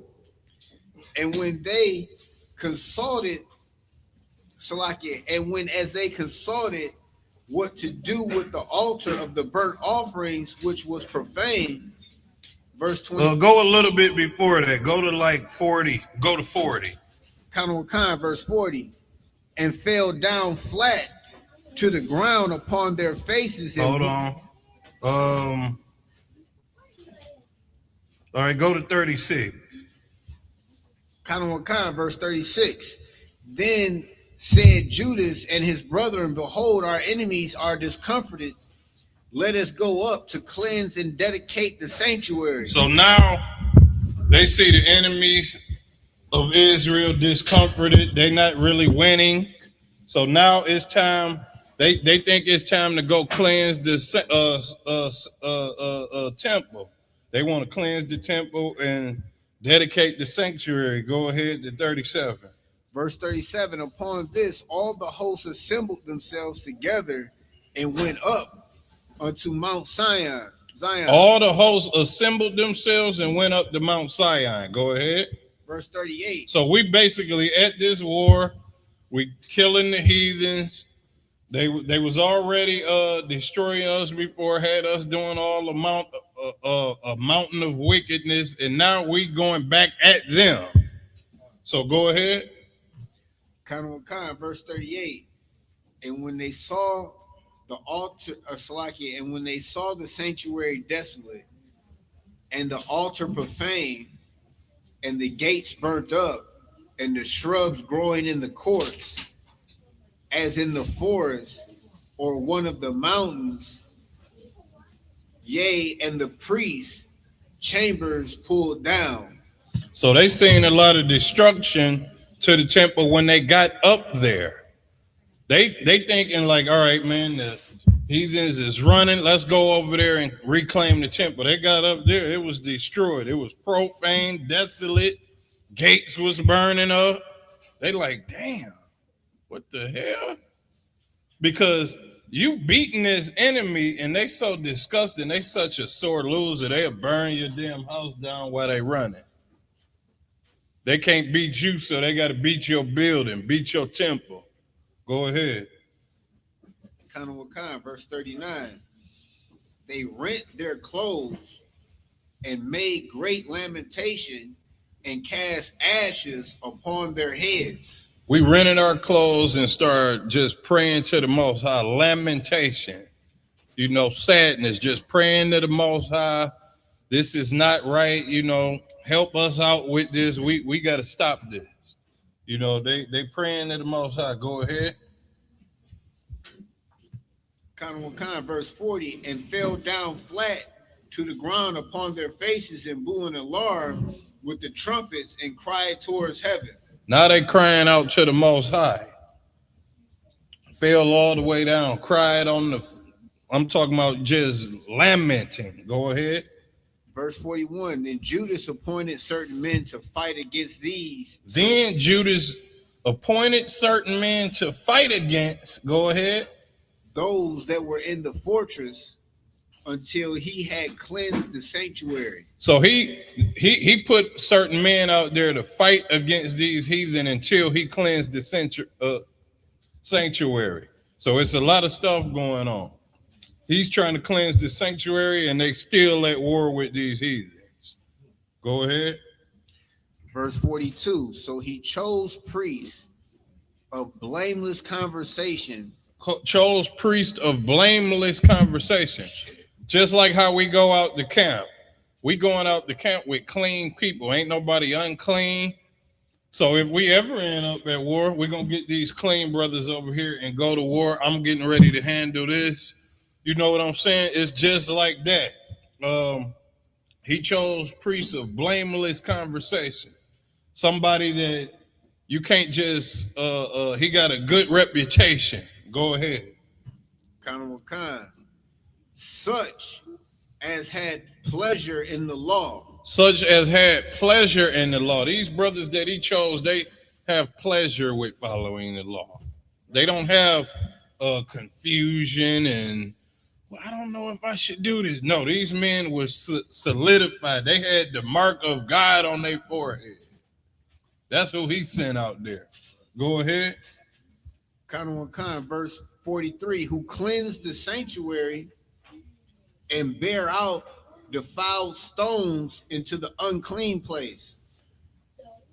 Go ahead, and they threw out all of the stones and all of the nonsense and put that in an unclean place that was in their sanctuary. Go ahead. Verse 44, and when as they consulted what to do with the altar of burnt offerings, which was profane, they thought it best to pull it down, lest should be a reproach to them, because the heathen had defiled it, wherefore they pulled it down. So it sounds like they had a pig sitting up there roasting on a damn skewer up there, and they had to pull it down. They had that mug sitting up like a shish kebab in the middle of the damn temple. They like, what should we do with this? Judas Maccabee is like, man, hurry up and take that down before it affects your ass. Hurry up and take it down for you be unclean. Get it out of here. Go ahead. For you take a bite out of it. No, I ain't saying that, but go ahead. Verse 46. Look at how much they push pork right now. You want to hand them that mic. Yeah, you gotta do it. Look at how much, like when you look at that scripture right there, right? And you know that, like the Bible say, you can't eat the swine, right? And they use that pig to desecrate the sanctuary. But then, like in modern time right now, look how much they push that pork amongst black people. It's almost like everything got a pork ingredient in it. You even brushing your hair with pork. Damn. And that's a heavy thing what LeBron said, because guess what? Like, I went into the grocery store a couple days ago. I seen 5 packs of beef bacon left. There was a brother standing over there. I say, man, you supposed to get this beef bacon, bro. I ain't know the nigga. I ain't care if I knew him. I'm like, bro, grab that beef bacon. What the hell you over here messing with this pork for? That nigga did what he wanted to do. I say, I ain't gonna mess with you no more, dog. Let me get the beef bacon for my damn self. And that beef bacon, $10, $11, $12 a pack. $12 a pack. But guess what? 3 strips in that joint for $12. Beef bacon. All right, so let's go. 45, I think you was at. You was at I'm at 46. 48. Oh no, you 46. Go ahead, keep going. Verse 46. And laid up the stones in the mountain of the temple in a convenient place until there should come a prophet to show what should be done with them. They following all orders. They threw this pork and all of the defiled objects that was inside of the temple, and they got rid of them and waited until a prophet came to see what should be done with this stuff. Go ahead. Verse 47. Then they took whole stones according to the law and built a new altar according to the former. Verse 48. And made up the sanctuary and the things that were within the temple and hollowed the courts. And made up the sanctuary. So now they rebuilding the sanctuary. Go ahead. Verse 49. They made also new holy vessels, and into the temple they brought the candlestick and the altar of burnt offerings and of incense and the table. So now you probably wondering why we got this, why we got the gauntlets, why we got the wine glass over here. You know, it just said, and upon, read that again, Qatar. And upon the altar. Where you at? Salakia.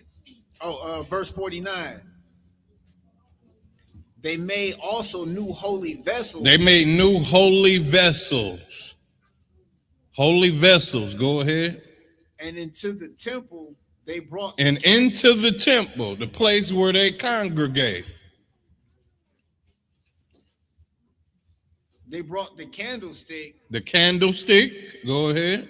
And the altar of burnt offerings. The altar of burnt offerings. And the incense. And the incense and the table. A lot of y'all be sitting up, man, what is they doing over there? Them Israelites, they look like the Power Rangers. Everything we doing is in the Bible.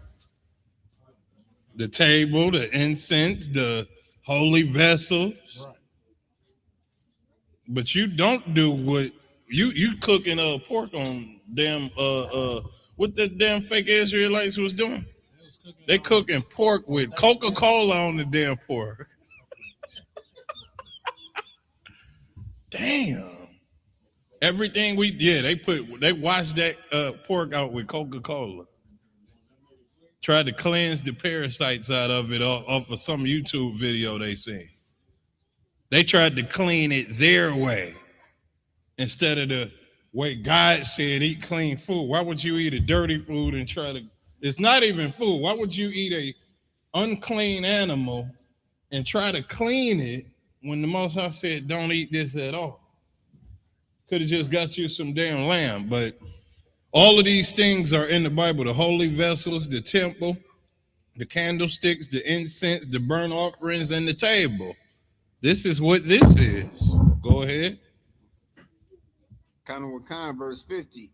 And upon the altar they burnt incense, and the lamps. These are the lamps. Go ahead. That were the incense and the lamps. Go ahead.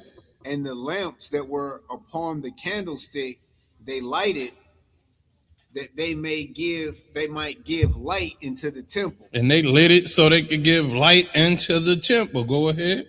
Verse 51. Furthermore, they set the loaves upon the table. They set loaves on the table.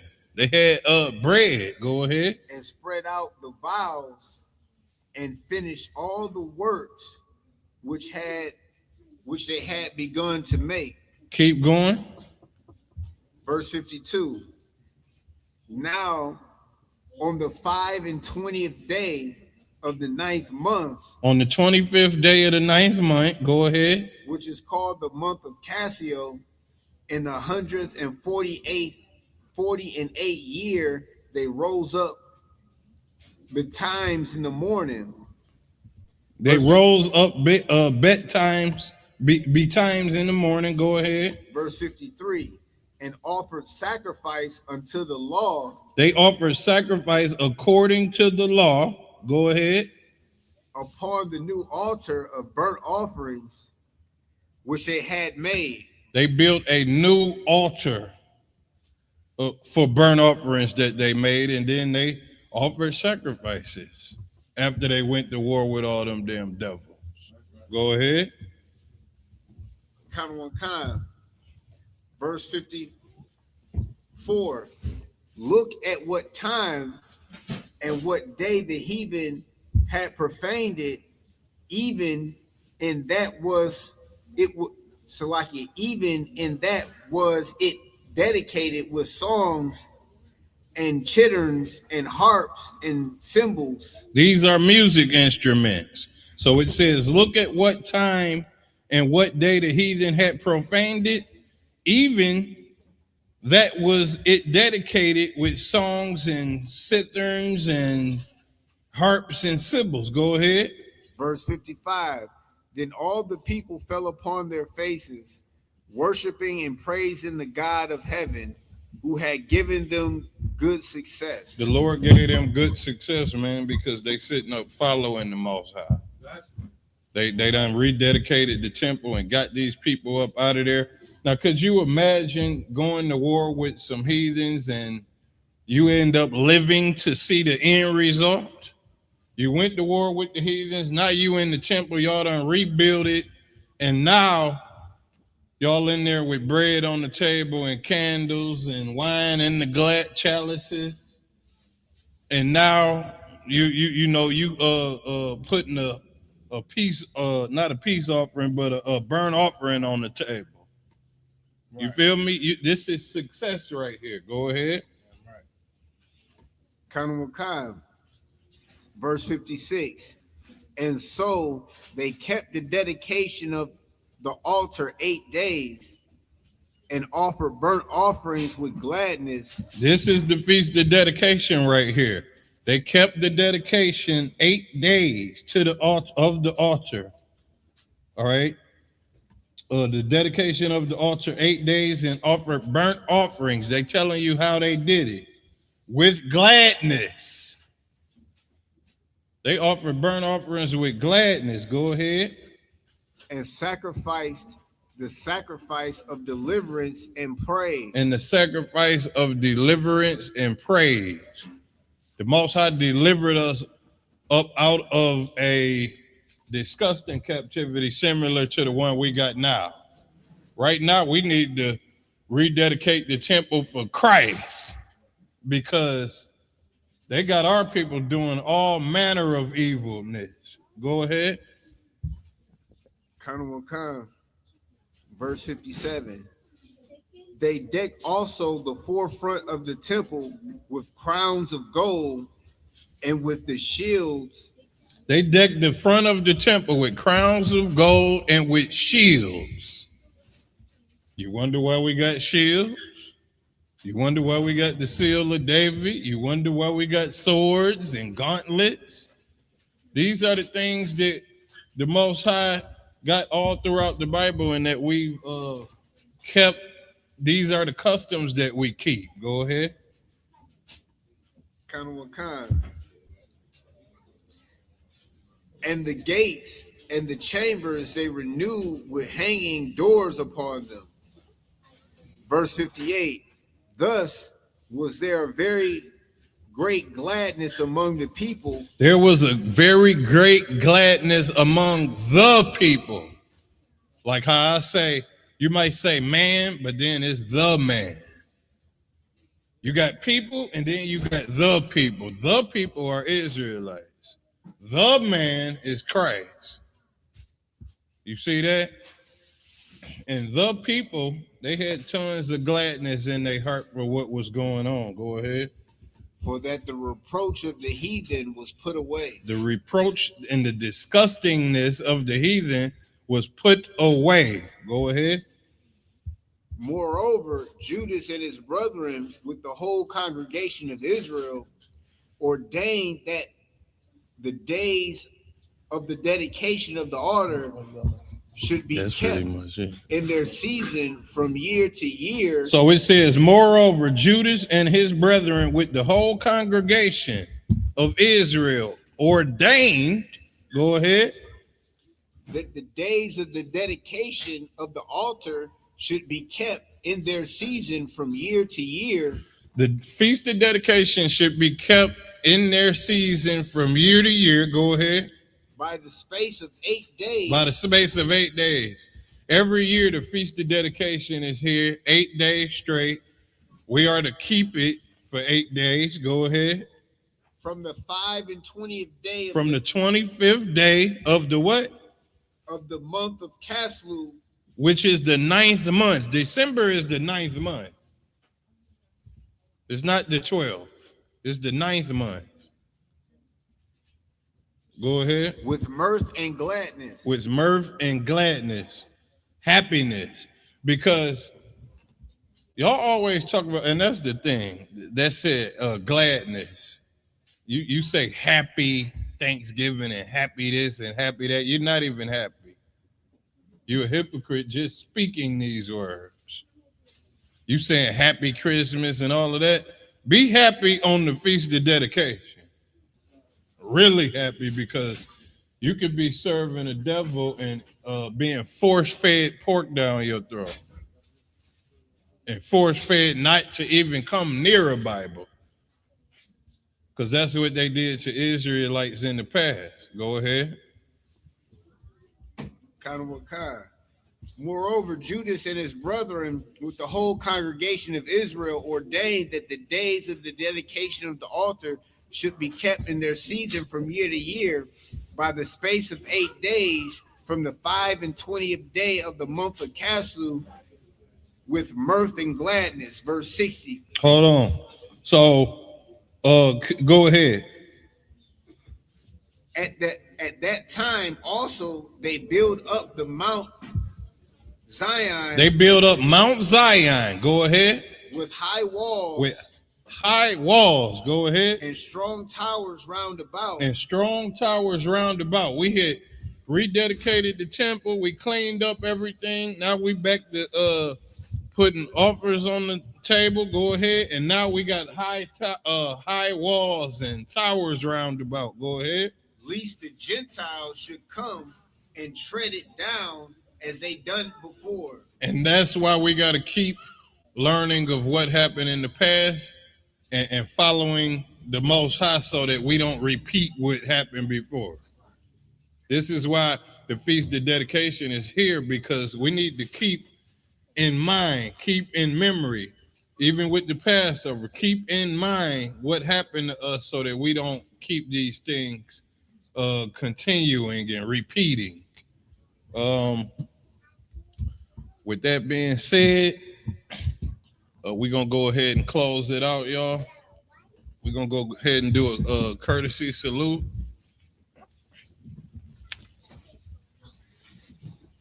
Men of Israel, Amajim Shabbat,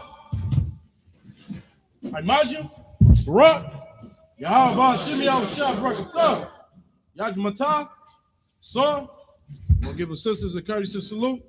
Men of Israel, Amajim Shabbat, Imajim, Barak, Yahweh Shamar, Ladaba Shimi Al-Shah, Yad Matah, dismiss.